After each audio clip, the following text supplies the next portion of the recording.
கதை கேட்குறீங்களா? இன்னைக்கு நான் வந்து தலையழி அப்படின்ற சிறுகதை தொகுப்பு நூல்லேருந்து உங்களுக்கு ஒரு கதையை சொல்ல போகிறேன். இந்த சிறுகதை தொகுப்பு அத்தனை கதைகளையும் எழுதியவர் உமா அபர்ணா. அவர்களோட கதையை தான் நான் இன்றைக்கி சொல்ல போகிறேன். உமா அபர்ணா வந்து பக்கிடம் டெல்ஸோட துணைத் தலைவராக இருக்காங்க. அவங்க ஒரு நல்ல எழுத்தாளர், எனக்கு ரொம்ப பிடிச்சமான எழுத்தாளர். அவங்க எப்படின்னா இந்த கதைன்னு மட்டும் இல்லாமல் அவங்க பெண்ணியம் சார்ந்த கதைகளை தான் நிறையா தேர்ந்தெடுத்து எழுதுகிறாங்க எனக்கு தெரிஞ்சவரை. இப்போ இந்த நூல், இந்த சிறுகதை தொகுப்பில் எல்லாமே குழந்தைகளுக்கும் தாய்க்கும் இடையேயான ஒரு உறவு இருக்கு இல்லையா, அதை பற்றி தான் எழுதியிருக்காங்க. இப்போ நான் சொல்ல போகிற கதை கடிகாரம் அப்படிங்கிற கதையோட பேர். அந்த கதையிலையும் குழந்தைகள் எத்தனை கொஸ்டின் கேட்குறாங்க இல்லையா, அவங்க தெரிஞ்சுக்கிறதுக்காக நிறைய கொஸ்டின் கேட்பாங்க. நம்மளுக்கு பொறுமையாக அவங்களுக்கு பதில் சொல்ல வேண்டியிருக்கும். அவங்கள வந்து எரிஞ்சு விழக்கூடாது அவங்க மேலே. அவங்கள தெரிஞ்சவரை, நம்மளுக்கு தெரிஞ்சவரை அவங்களோட பதிலை நம்ம சொல்லணும். தெரியாததை நம்ம தெரிஞ்சுக்கிட்ட வந்து கூட சொல்லலாம். ஏன்னா அவங்களோட கொஸ்டின்லாம் வேறு விதமாக இருக்கும், அவங்களுக்கு அத்தனை சந்தேகங்கள் வரும். அதை பற்றி தான் இந்த கதையும். இந்த கதை வந்து மும்பையில் நடக்கிற மாதிரி காட்டுறாங்க. மும்பையில் ஒரு கல்யாண் அப்படிங்கிற ஒரு பகுதியில் நடக்குது. அங்கே வந்து பொண்ணு சான்வி, அவங்க அம்மா ரெண்டு பேருமே வந்து ஸ்கூலில், அதாவது அம்மா வந்து அதே ஸ்கூலில் டீச்சராக வேலை பார்க்குறாங்க, பொண்ணு வந்து இந்த ஸ்கூலில் படிக்கிறா. வந்து சின்ன பொண்ணு, ஒரு கேஜி படிக்கிற, 1ஆம் கிளாஸ் படிக்கிற மாதிரி நம்ம காட்டியிருக்காங்க. ஸ்கூலுக்கு கிளம்புமா, ஏன் நேரம் ஆயிடுச்சு, நம்மளுக்கு இன்றைக்கி ஸ்கூல் கிளம்பணும் அப்படின்ட்டு அவங்க வந்து லஞ்ச் பேக் பண்ணுறாங்க. அவளுக்கு குழந்தைக்கு சான்விக்கு பிடிச்ச உருளைக்கிழங்கு கறி, ரோட்டி, அது எல்லாம் இது பண்ணிவிட்டு, அதே மாதிரி சீக்கிரம் கிளம்புமா அப்படின்னு சொன்னோன்னே, இல்லைம்மா இன்னும் அந்த வால் கிளாக் வந்து டிங்குன்னு அடித்ததுக்கப்புறம் தானே நம்ம டெய்லியே கிளம்புவோம், இன்றைக்கி என்ன நீ அது அடிக்கவே இல்லை, அதுக்குள்ளே நீ கிளம்ப சொல்கிறீ அப்படின்னு சொல்கிறாங்க.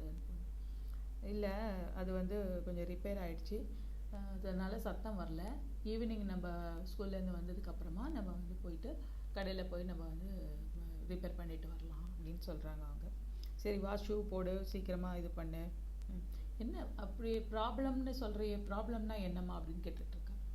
எல்லாத்துக்கும் இப்போ ஸ்கூலுக்கு நேரமாச்சு இல்லையா, அம்மாவால் எல்லா விஷயத்துக்கும் பதில் சொல்ல முடியாது இல்லையா, எல்லா கேள்விக்கும் நான் மெதுவாக உனக்கு ஈவினிங் வந்து நம்ம எல்லாம் சொல்கிறோம், கடத்தெருவுக்கு போகும்போது நம்ம நடந்துகிட்டே போவோம் இல்லையா, அப்போ நம்ம டீட்டெயிலாக பேசிக்கலாம் இதை பற்றி அப்படின்றாங்க.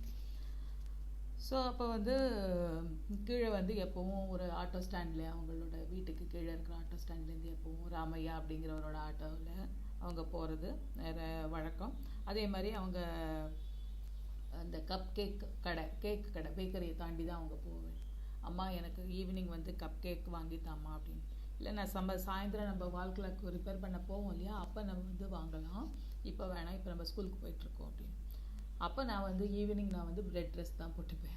குழந்தை வந்து அதெல்லாம் அவளோட திங்கிங் அப்படி தானே போகும், நான் ரெட் ட்ரெஸ் போட்டுப்பேன். ஓகே அப்படின்றாங்க அவங்க அம்மா. ஆமாம், ஏன் உன்னோட பேக் வந்து இப்படி ரொம்ப பெருசாக இருக்கே எப்பவும் இல்லாமல், என்ன இதில் என்ன வச்சுருக்க அப்படின்னு கேட்குறாங்க. அதுவா என்னோட குட்டி டெடி பேர்மா அப்படின்னு சொல்கிறா. ஓ, டெடி பேர் பொம்மை எல்லாம் ஸ்கூலுக்கு தூக்கிட்டு போகக்கூடாதுமா, அதை இங்கேயே வச்சுட்டு வரணும் அப்படின்னு சொல்லு. இல்லை, நான் வந்து என்னோடய ஃப்ரெண்ட்ஸுக்கெல்லாம் காட்டணும். இல்லை நீ அம்மா கிட்ட கொடுத்துடு அப்படின்னு சொல்கிறாங்க. அம்மா வந்து வாங்கி அவங்களோட பேக்கில் வச்சுக்கிறாங்க. ஒன்று மூஞ்சியை தூக்கி வச்சுட்டு இருக்குது, ஏன்னா அதுக்கு டிசப்பாயிண்ட் ஆகிடுச்சு, தூக்கிட்டு போக முடியலையே, ஃப்ரெண்ட்ஸுக்கெல்லாம் காட்ட முடியலையே அப்படின்னு சொல்லிட்டு.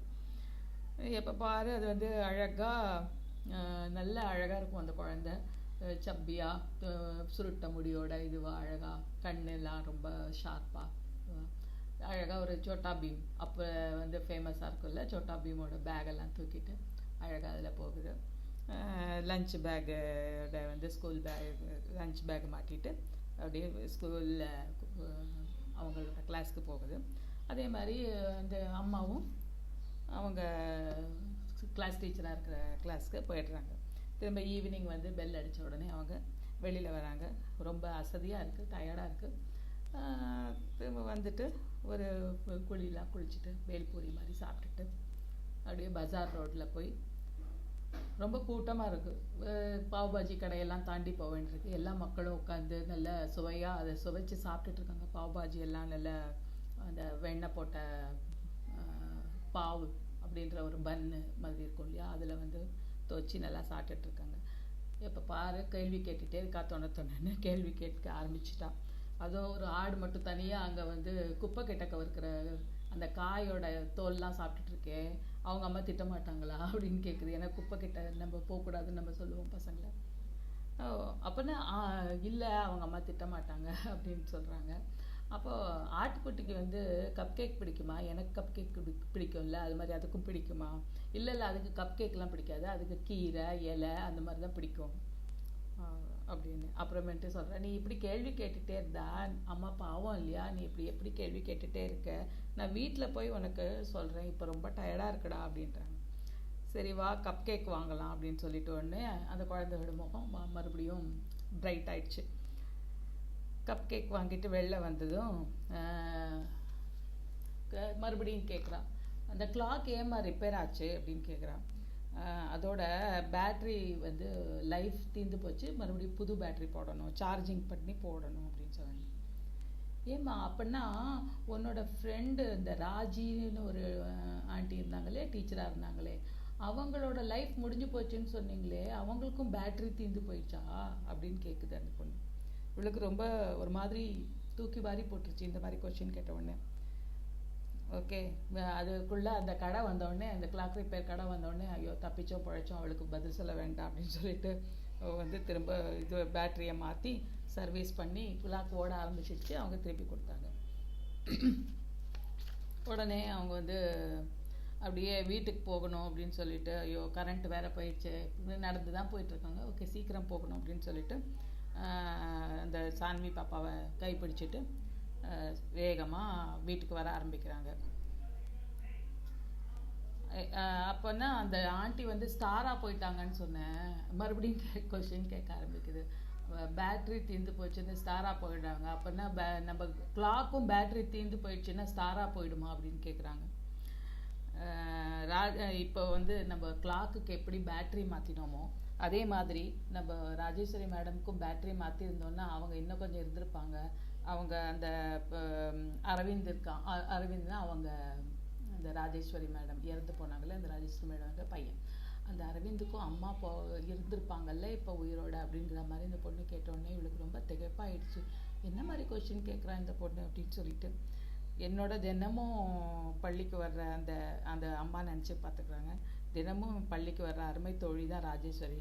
அன்றைக்கி மட்டும் 10 நிமிஷம் முன்னாடி கிளம்புறேன் அப்படின்னு சொல்லிட்டு கிளம்பி போய் அங்கே வந்து ரயில்வே கிராசிங்கில் ட்ரெயின், லோக்கல் ட்ரெயின்லாம் ஃபாஸ்ட்டு ட்ரெயின்லாம் ஃபாஸ்ட்டாக வந்துட்டு இருக்கும்போது அடித்து தூக்கி போட்டுருச்சு. அதனால் அவங்க இறந்துடுறாங்க. அசுர வேகத்தில் வந்த அந்த ரயில் வந்து இறக்கமின்றி அவளை அடித்து தூக்கி போட்டுருச்சு. அப்படியே கணபதி கோவில் முன்னாடி அப்படியே உயிரற்று அப்படியே இருக்கிறாங்க. அதனால் அதே மாதிரி அவள் பொண்ணு சொன்ன மாதிரி அவள் நினச்சி பார்க்குறா, அந்த ராஜேஸ்வரியை மட்டும் பிழைக்க வைக்க அந்த பேட்ரி இருந்திருந்தா அப்படின்னு சொல்லிட்டு. அப்போ அந்த எழுத்தாளர் வந்து அந்த டீச்சர் கேட்குற மாதிரி, அந்த அம்மா கேட்குற மாதிரி சொல்கிறாங்க, அவுட் ஆஃப் க்யூரியாசிட்டி நான் அவங்கள்ட்ட கேட்குறேன், அந்த பேட்ரி எங்கே கிடைக்கும் அப்படின்னு கேட்குறதோட இந்த கதை முடியுது. கிடைத்தால் எத்தனை பேருக்கு அந்த பேட்ரி வேண்டியிருக்கும் இல்லையா? இது வந்து எனக்கு மனசு கனத்து தான் நான் இந்த இதை சொல்கிறேன். ரொம்ப அந்த மாதிரி நம்ம யோசிக்கிறோம் இல்லையா? நிறைய பேர் அந்த மாதிரி நினச்சி பார்க்காத நேரத்தில் நம்மளை விட்டு போகும்போது இந்த மாதிரி பேட்ரி இருந்திருப்பாங்க அப்படின்னு. ஆனால் பிறப்பும் இறப்பும் பிறர் தர வாரா இல்லையா? அதனால் அதை நம்ம ஒன்றும் சொல்ல முடியாது. நன்றி.